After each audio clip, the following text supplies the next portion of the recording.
Zap Crypto. Tous les jours, toute l'actu crypto au même endroit.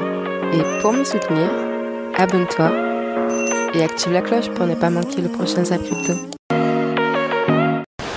Bonsoir la cryptosphère. Allez, on commence direct avec le Fear and Greed Index qui est à 24 dans l'extrême peur. Et pour changer un petit peu, on va dorénavant se regarder le Fear and Greed Index sur le marché US. Bon, autant vous dire que ce n'est pas la joie non plus. Ici à 18. Alors par contre, je le vois un petit peu virevolter entre 18 et 19 depuis tout à l'heure. Mais dans tous les cas, il reste dans l'extrême peur. Alors comme vous allez le voir dans les news qui vont suivre, la volatilité s'annonce plutôt intense cette semaine. Des chiffres très attendus et nous attendons dès demain les paroles de la Fed. Avant de vous quitter, j'ai une petite demande spéciale ce soir. Est-ce que vous pourriez me mettre en commentaire l'année où vous êtes arrivé dans la crypto? Je suis plutôt curieuse de voir qui reste encore en course. Allez, je vous souhaite à tous une excellente vidéo. C'était Zap Crypto. Commençons tout de suite par une bonne nouvelle, ça nous vient de The Big Whale qui a une exclusivité sur le fait que EDF aurait plus de 150 nœuds Ethereum et participerait en fait à la sécurité du réseau Ethereum grâce à ça. C'est assez énorme, ça se ferait via la filiale d'EDF dédiée aux crypto-monnaies à l'innovation Exaion. Donc c'est assez intéressant ce que EDF est en train de faire, ça change vraiment de leur cœur de métier. Et en fait, ils essayent de devenir une sorte d'Amazon des cryptos, AWS des crypto-monnaies. Donc, on va voir s'ils vont réussir à faire ça. C'est vraiment intéressant qu'il y ait cette innovation sur EDF. Ils ont plus de 300 nœuds au travers de divers protocoles tels que Polkadot, Cosmos, Avalanche, Tezos et Ethereum. Donc, vraiment, je suis très surpris de cette information. Je savais pas qu'ils avaient autant de nœuds sur le réseau Ethereum. Donc là, c'est petite actualité, c'est que le prix Nobel d'économie a été... a récompensé, je trouvais ça assez incroyable hier comme actualité, a récompensé les banques dans leur gestion de la crise financière. Et ce qui est intéressant, c'est que l'un des prix Nobel d'économie, c'est Ben Bernanke, et lui, c'est tout simplement l'ancien président de la Fed de 2006 à 2014. Donc il a gagné le prix Nobel. Je trouvais ça assez bizarre. Je pense qu'on aurait pu le donner. Peut-être qu'un jour, on aura le prix Nobel qui sera donné à Satoshi, tout simplement. Quel est le premier projet crypto dans lequel tu as investi? À part Bitcoin. Le premier? C'est Bitcoin. Après, en deuxième, c'est Ethereum. Puis en troisième, c'est dans la folie des ICO en 2017. Ça s'appelait Veritasium, le truc. C'est un truc que j'ai acheté... J'en ai acheté pour 80$, puis j'ai revendu ça 12 000$. C'est mon premier bon coup, j'en ai fait plusieurs, mais c'est mon premier coup exceptionnel en crypto. C'était dans les ICO en 2017, on lançait de l'argent dans n'importe quoi, puis ça faisait des fois 50. Avoir su que c'était ça, j'aurais mis plus que 80$, là. Mais bon, c'était pour essayer. C'était mon premier investissement dans un projet que je connaissais pas vraiment, là. Et du coup, dernière question, quel est le dernier projet dans lequel tu as investi? C'est quoi le dernier projet que j'ai investi? Ah oui, c'est dans Oasis Rose. Tout ce qui est le privacy, c'est un layer 1, partenariat avec Meta, l'anciennement Facebook. Donc ouais, Rose. Merci d'avoir répondu aux questions. Avec plaisir, Audrey. Merci beaucoup.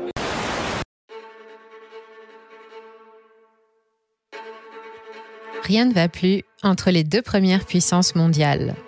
D'un côté, la Chine, une nation fière de plusieurs millénaires d'existence, partie à la reconquête du monde, qui veut imposer sa supériorité par l'autoritarisme.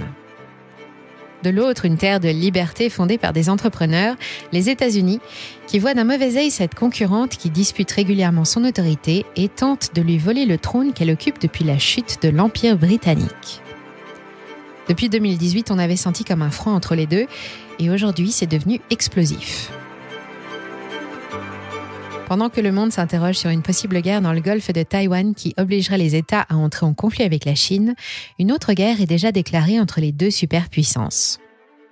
Ça a commencé avec la guerre commerciale sans merci qui fait rage depuis 4 ans déjà. Elle s'est ensuite transformée en guerre idéologique avec un enjeu stratégique au centre de toutes les décisions, la supériorité technologique. La Chine a de grands projets en ce qui concerne son autonomie technologique. En quelques années seulement, elle est parvenue à passer du statut d'usine du monde à pôle industriel de pointe. Aujourd'hui, elle veut avant tout s'affranchir de sa dépendance à l'Amérique. Et naturellement, côté américain, il n'en est pas question. Alors, tous les moyens sont bons. Aujourd'hui, je vous propose de venir avec moi compter les points dans ce qui ressemble à la plus grande partie d'échecs du monde. Nous verrons pourquoi et comment les États-Unis s'y prennent pour mettre des bâtons dans les roues aux Chinois et essayer de faire capoter leur grand plan économique Made in China 2025. Et nous ferons aussi le tour des dommages collatéraux et des conséquences de cette compétition infernale pour le reste du monde, comme l'Europe, qui assiste au combat sans dire un mot. Comme le témoigne cet article dans Coin Tribune, je vous laisserai également le lien en description, investir dans le Bitcoin avant l'effondrement du dollar. Il pose la question. Robert Kiyosaki est un homme d'affaires prospère, un investisseur et un auteur à succès. C'est également un conférencier motivateur. Il est également particulièrement connu pour son livre Père riche, Père pauvre, une œuvre sur les finances personnelles, un best-seller même. Cet expert en finance et adepte des cryptos recommande aux investisseurs d'investir dans le Bitcoin pendant que la valeur du dollar continue de grimper. Après, dit-il, ce sera trop tard puisque le dollar va cracher. Ce sera pour janvier 2023. Alors personnellement, je ne crois quand même pas à cette prédiction. Il avertit les investisseurs que ce krach aura des impacts sur le Bitcoin et les métaux précieux. La politique monétaire de la Fed serait à l'origine de cet événement, qu'il qualifie de cataclysme financier. Robert Kiyosaki a toujours maintenu une position claire par rapport à la Fed. Il ne lui fait pas confiance, raison pour laquelle il préfère être partisan des classes d'actifs que la Fed ne peut influencer directement. Parmi ces actifs, il cite le Bitcoin, qu'il considère comme le vrai. Le dollar américain, dit-il, est une fausse monnaie. Ce n'est pour ainsi dire qu'une reconnaissance de dette géante. Le mieux serait d'investir dans le Bitcoin, comme le fait le système des fonds de pension publics américains. Aux États-Unis, ces investisseurs institutionnels seraient devenus de grands utilisateurs de crypto-monnaies. Les fonds de retraite parrainés par le gouvernement sont les plus susceptibles d'être investis dans les actifs cryptographiques. Ces conclusions émanent d'une récente étude menée par la CFA Institute, une association de professionnels de l'investissement. Robert Kiyosaki prévoit une crise financière sans précédent, face à quoi, voici son conseil. Il vaut mieux investir son argent que l'épargner, dit-il. Le Bitcoin et les crypto-monnaies en général se présentent comme une excellente opportunité d'investissement. Il y a néanmoins une règle d'or à respecter. Il ne faut investir que ce qu'on peut se permettre de perdre. Et sans transition, voici le calendrier des différentes réunions et comptes rendus de cette semaine qui auront un impact important sur les marchés traditionnels et donc sur les marchés crypto. Tout d'abord, aujourd'hui on a la réunion annuelle du FMI et de la Banque mondiale qui débute à Washington, dont les conclusions sur les différents sujets actuels tels que l'inflation ou le conflit en Ukraine seront scrutées par les marchés. Et pour le moment, tout ce que l'on sait, c'est que la Banque mondiale, au travers de son économiste en chef, est plutôt pessimiste sur la situation économique globale et estime qu'elle pourrait s'empirer si les gouvernements ne parviennent pas à trouver un équilibre entre une réduction de l'inflation et une promotion de la croissance. Et de plus, la consommation énergétique de Bitcoin et des autres cryptos pourrait être un des sujets sur lesquels les deux institutions pourraient échanger. Ensuite, demain, c'est-à-dire le mardi 11 août, sera publié le compte-rendu sur les demandeurs d'emploi et les ventes de marchandises au Royaume-Uni qui, s'ils sont mauvais, pourraient entraîner une continuation de la baisse de la livre sterling et une poursuite de la ruée sur le Bitcoin. C'est vraiment une zone cruciale. On est dans un no man's land en fait, tout simplement. On aura les minutes de la Fed mercredi qui risquent d'être plus que scrutées au mot près. Et puis on a surtout à la fin de la semaine le début des résultats des trimestriels américains. C'est ça qui va nous donner tout là pendant les 3 prochaines semaines. À peu près oui, ça les trois prochaines semaines, et on a notamment les financières américaines qui vont commencer à donner leurs résultats en fin de semaine. Donc vraiment une semaine cruciale d'attente. On a l'impression d'être en 14-18 juste avant l'assaut pour attaquer cette zone d'hésitation, de flou, de tension, et on ne sait pas du tout ce qui va se passer. La Russie qui intensifie des grosses frappes en Ukraine, tout simplement en réponse à l'attaque qu'il y a eu sur le pont entre la Crimée et la Russie. En l'occurrence, des frappes qui, on va voir ici, alors j'avais trouvé une petite map, mais ça s'est mis à jour évidemment. Je vous avais trouvé une petite map, désolé pour ceux qui ont un petit peu envie de vomir là-dessus, mais je vous la retrouve rapidement. Globalement, pas mal de villes qui ont été touchées, 80 missiles je crois qui sont partis en même temps, et qui ont touché plusieurs villes, notamment Lvov, vous le voyez ici, Kiev, Soumy, Kharkov, Dnipro, Zaporozhye, voilà, pas mal de villes ici qui ont été bien entendu soumises à des frappes de missiles en représailles une nouvelle fois.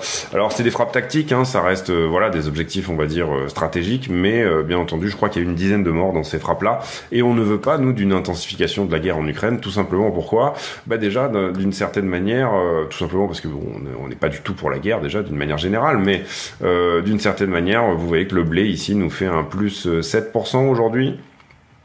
Vous voyez que le gaz naturel a tendance ici à plutôt naviguer de côté en crabe. Ici par contre rebond du pétrole sur fond d'intensification également bien entendu de la guerre. Le pétrole on aimerait bien qu'il reste nous en dessous de cette droite rouge et qu'il ne rejoigne surtout pas cette droite jaune et nous donne plus d'épisodes bien entendu inflationnistes. Au niveau maintenant des indices de volatilité et de peur, l'index, le VIX et le MOVE, qu'est-ce qu'on disait? Si le VIX il pète cette trendline, ça pue. Si vraiment il confirme le pétage de cette trendline, c'est-à-dire demain il continue à monter, oui, là l'SP500 va break son niveau ici le plus bas et ça continue, le tout veut en faire pour l'SP500 et le Bitcoin, il y a des chances qu'il tombe. Bitcoin, rappelle-toi, on disait attention à cette trendline là, on avait peur de celle-là. Malheureusement, c'est qu'on est dessus, on se fait un peu rejeter. Donc là, il y a deux solutions. Ou le SP500 tombe, le Bitcoin tombe direct, tu vois, parce que le Bitcoin est sur sa trendline, et là, on va pleurer. Ou alors, le Bitcoin il transperce ça, l'SP500 il transperce, il essaye de faire un W pour partir, le Bitcoin il transperce aussi là, et là, on serait content. Ça va jouer cette semaine, Le souci, c'est à côté, c'est notre copain DXY qui continue à pousser l'indice dollar, très très important, qui donne globalement la puissance du dollar. Et si on regarde, je pense qu'on a une continuité de la divergence baissière, mais qui ne veut pas se concrétiser. Non, même pas. On a une cassure de la divergence baissière. Ici, on va attendre la deuxième accélération. Est-ce qu'on va avoir encore une accélération haussière structurelle qui va se faire pour nous montrer une divergence? Donc là, on va attendre un cours qui va pousser et potentiellement ici, structurellement, quelque chose qui va être baissier. Mais on a quand même ici une cassure de la divergence qui a été faite. Donc qui est plutôt positif pour le dollar, mais plutôt négatif pour le reste des actifs. Clairement, pour le reste des actifs, ce n'est pas bon. On va regarder juste en weekly. Rapidement, weekly on a toujours la grosse divergence, donc c'est bon. C'est le plus important, c'est que ici on a quelque chose qui est haussier sur le momentum. On a une faiblesse qui est montrée, mais c'est une faiblesse qui est montrée depuis mai 2022. Donc vous voyez, c'est bon, il y a le temps. Globalement, il y a le temps. Ce type de divergence là prend du temps, donc on sait qu'à un moment donné on va avoir une correction forte de l'indice dollar, mais ce n'est pas exclu qu'on continue à monter pour aller chercher les 115, voire les 121. Moi, je vous ai donné 121 comme objectif parce que c'est le dernier top. C'est en même temps l'objectif 272 de l'extension de la première impulsion qui a été donnée de ce mouvement haussier. Donc pour moi, c'est une target très importante, que ce soit pour les institutionnels, que ce soit pour les traders, que ce soit pour les bots de trading. Globalement, c'est une target sur laquelle il va falloir aller chercher. Est-ce qu'on va aller la chercher entièrement ou est-ce qu'on va avoir des cycles de vente, de distribution qui vont se mettre en place avant, au-dessus des 115 et en dessous des 121? Possible. Pour moi, j'ai tendance à penser que potentiellement, on peut aller chercher légèrement au-dessus avec une petite mèche et une cassure baissière. Si jamais on va chercher les 121 au niveau de l'indice dollar, bon là par contre, c'est pas bon signe pour absolument tous les actifs. Vous avez ici le graphique en bougie japonaise hebdomadaire du Bitcoin All-Time History Index. Bon, vous savez, cette fameuse moyenne mobile à 200 semaines qui a toujours tenu. Mais en même temps, on n'a que 12 ans d'historique de cours, ce qui n'est pas énorme. Là, on glissote en dessous. On glissote. Alors, moi, je suis allé voir le Disparity Index, c'est-à-dire la courbe qui représente l'écart relatif entre le prix et la moyenne mobile à 200 semaines. Certains y voient un biseau descendant, qui serait une figure chartiste de renversement haussier, d'autres y voient simplement une glissade baissière, on va regarder ça. Mais je trouve que pour la question du long terme, c'était quelque chose de passionnant. Alors, vous avez là le Bitcoin All-Time History Index. Effectivement, la moyenne mobile à 200 semaines a, en cours de clôture, fait beaucoup de points bas en 2015, en 2018, la crise sanitaire. Et là, on bascule en dessous. Et donc, là, vous avez le Disparity Index à la moyenne mobile à 200 semaines. Donc voilà, lorsque l'indicateur touche 0, c'est un point de contact entre la moyenne mobile à 200 semaines et le prix. Et historiquement, effectivement, on a toujours rebondi dessus. Bon voilà, vous avez l'illustration en direct qui est ici. Et là, donc, on est en dessous. Alors voilà, certains me disent, oui, ça c'est un biseau descendant. S'ils ont raison, le point bas est proche. S'ils ont tort, malheureusement, on va décrocher. Donc c'est ça la question. Est-ce un cas d'école d'un biseau descendant avec une extraction haussière à la clé qui nous fait donc repasser au-dessus de 0, c'est-à-dire un prix au-dessus des MM200, c'est-à-dire un rebond technique à 25 000? On verra. En tout cas, nous sommes de ce point de vue-là en territoire technique inconnu sur le cours du Bitcoin. Même si le prix a déjà été plus bas, d'un point de vue relatif à la moyenne mobile à 200 semaines, nous sommes en territoire technique inconnu. À long terme, toujours le graphique mensuel. N'interprétons pas une bougie mensuelle le 11 octobre. Mais si ça tient, on aura l'inflexion d'histogramme. Si on va à 15 000, on l'aura pas. Voilà, tout le monde vit cette zone, tout le monde la vise, on verra bien. En daily, du coup, on est en train de travailler ici la trend sur le RSI et on est en train de le casser aujourd'hui. Je vous mets le replay. Il me semble qu'hier ça a tenu à la clôture. Donc voilà, on est pile dessus. Donc à voir si aujourd'hui on a une bougie qui clôture dans le vert ou dans le rouge. Si jamais on clôture dans le rouge, même un tout petit peu, la trend ici sera cassée, ça sera plutôt un signal vendeur. Structure corrective. L'objectif, je vous le rappelle, de venir retester ce bas à minima. Et si jamais on vient casser ce bas, il y a quand même de grandes chances ici qu'on revienne également tester celui-ci. Avec l'élan vendeur des liquidations, et après ça peut faire un effet en cascade et une accélération baissière. Donc soyez extrêmement prudents. Et je vais vous montrer un troisième élément qui me laisse penser qu'on est dans cette phase de désintérêt. Ça sera le dernier. Et ça va être assez rapide. Regardez ici, bottom en 2011, bottom sur le RSI. Ici, zone de survente sur le RSI, bottom en 2015. Ici, survente sur le RSI, bottom en 2018. Là, il y a eu un léger bottom qui était plus haut que le précédent. Vous voyez, on a quasiment atteint la zone de survente. Là, survente sur le RSI. Est-ce que c'est le bottom ici en 2022? Nous sommes en octobre. Voilà. Juste, je vous donne ces éléments-là comme ça. Et ensuite, c'est à vous de faire vos propres analyses pour essayer de déterminer un peu ce que vous pensez du marché. N'hésitez pas d'ailleurs, si vous avez d'autres idées d'éléments qui peuvent nous laisser penser que c'est le désespoir, ou même des idées d'éléments qui peuvent nous laisser penser que justement ça ne l'est pas encore, et que ça sera peut-être plus tard, n'hésitez pas à me les donner dans les commentaires, je serai ravi de discuter avec vous. Voilà, maintenant on va aller voir le Ichimoku. Vous pouvez voir que ça va nous confirmer à peu près ce qu'on a dit. Voilà, donc là on est bloqué sous la Tenkan, c'est la ligne bleue. Vous voyez, hop, là, on l'a cassé ici. Là, on a fait un petit fake out. Et depuis, vous voyez, on est coincé en dessous. Rejet, rejet, rejet, rejet. Mini fake out, rejet, encore une fois, rejet. Donc, elle se trouve au exactement environ 21 900 $, donc plutôt 22 000 $. Voilà, donc pareil, vous pouvez proche des 23 000 $ que nous donnaient les moyennes mobiles et les autres indicateurs. Donc, si on casse les 22 000 $, et ben, l'objectif, c'est quoi? C'est tout simplement la Kijun. La Kijun se trouve au 30 000 $. Vous voyez, donc Ichimoku nous confirme ce qu'on a vu précédemment. Si on arrivait à casser les 23 000 $, il n'y aurait rien. Vous voyez, pareil sur Ichimoku, il n'y a rien, il n'y a aucune résistance. Donc directement des 23 000 aux 30 000 $. Et il y a également le nuage, ça tout dépend combien de temps on prend, bien entendu. Mais globalement, si on monte, je pense qu'on monterait à peu près comme ça. Et vous voyez qu'on rencontrerait le nuage également aux alentours des 31 000 $. Donc il y aurait la Kijun qui se cumulerait au nuage. Donc gros niveau de résistance. Mais ça, on le savait déjà parce que c'est déjà un gros niveau de résistance graphique. Alors pourquoi Ultra va-t-il révolutionner le monde du gaming simplement grâce à une seule astuce qu'on ne retrouve pas énormément dans le Web3 qui est l'adoption de masse? Alors qu'est-ce que l'adoption de masse? Et comment Ultra va s'y prendre? Ils vont commencer tout simplement par le commencement. Ultra va rendre tout cela très simple pour que les utilisateurs extérieurs à cette technologie se sentent comme sur une plateforme centralisée. C'est-à-dire qu'ils s'y sentent comme sur Steam ou comme sur Epic Games. Cette manière de penser est la même que la mienne. Pourquoi? Parce que aujourd'hui, monsieur tout le monde ne sait pas ce que c'est un NFT. Et s'il en a entendu parler, il va sûrement te dire les singes ou les pixels.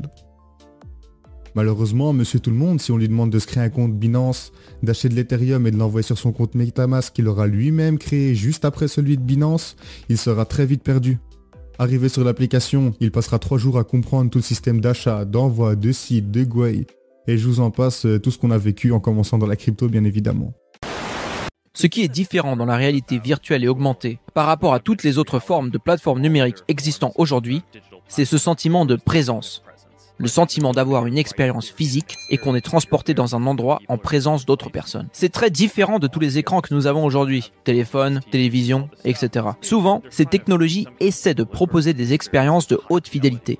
Mais à aucun moment, vous ne vous sentez vraiment en immersion dedans. Le contenu que vous consommez essaie en quelque sorte de vous convaincre qu'il est réel. Mais toutes sortes de signaux subtils vous rappellent que non. Concrètement, vous regardez un écran. Donc, la question que vous vous posez quand vous développez ce genre de système est la suivante. Quelles sont les choses, les indices qui donnent au monde physique sa réalité? Je pense que sur des domaines comme la présence visuelle et l'audio spatialisé, nous faisons des progrès raisonnables. L'audio spatial, je ne sais pas si vous avez essayé, mais c'est une expérience que nous avons intégrée à Horizon Workrooms. J'ai établi une règle chez Meta. Les cadres supérieurs de notre entreprise doivent organiser leurs réunions dans cet espace que nous développons. Je pense que c'est normal que nous adoptions cette technologie nous-mêmes, si nous pensons vraiment que c'est la manière dont les gens vont travailler à l'avenir. Je pense qu'il y a déjà beaucoup de choses qui améliorent le ressenti de l'utilisateur par rapport à la réunion Zoom typique, même si en termes de qualité, nos avatars ont une résolution plus basse. Grâce au son spatial, si vous êtes autour d'une table dans la réalité virtuelle, vous entendez quelqu'un qui parle du bout de la pièce, comme si effectivement sa voix venait de là-bas. Vous pouvez voir les gestes de cette personne et son discours vous semble globalement plus naturel. Vous pouvez aussi avoir des conversations parallèles, ce que vous ne pouvez pas vraiment faire sur Zoom, à moins d'utiliser des messages privés ou une autre application de messagerie. Ici, vous pouvez vous pencher pour parler à l'oreille de votre voisin, comme vous le feriez autour d'une table avec des personnes réelles. Ce qui aujourd'hui n'est pas possible avec une simple application de visioconférence. Je pense qu'il est intéressant de noter qu'à certains égards, ce que nous proposons semble déjà plus réel que la plupart des technologies qui sont utilisées aujourd'hui. Alors même que la fidélité visuelle n'est pas encore au rendez-vous, mais je pense que nous aurons remédié à ce problème. Maintenant, si vous me demandez de comparer cette technologie sur laquelle nous travaillons, non pas à Zoom, mais au véritable monde physique, dans ce cas, nous devons émuler des sensations de température, d'odeur et évidemment de toucher. Il se trouve justement que nous travaillons sur des gants haptiques. Le genre d'expérience que nous cherchons à restituer est par exemple celle de poser sa main et de ressentir la sensation de celle-ci contre la table. Ce genre de petits détails va être vraiment critique pour pouvoir maintenir cette illusion que vous êtes en immersion pleinement présent dans un monde virtuel. Je pense que nous allons cocher beaucoup de cases comme celle-ci dans les 10 prochaines années environ. Avant même qu'on en soit là, je pense que les gens vont être surpris de voir à quel point on peut travailler et construire avec un logiciel qui ne crée qu'une illusion partielle. Une fois n'est pas coutume, le métaverse de Mark Zuckerberg fait une petite avancée, puisque en effet, Meta va permettre un pont entre du coup son métaverse Horizon Worlds et Crayta. Crayta qui est déjà un jeu un petit peu à la sandbox, comme on voit là sur l'Epic Games. Du coup, bonne nouvelle pour Meta pour une fois. Alors, ce zap t'a plu? Dis-moi en commentaire quelle est l'actu qui t'a le plus intéressé. Et si tu as manqué les actus d'hier, retrouve juste ici le zap crypto de la veille.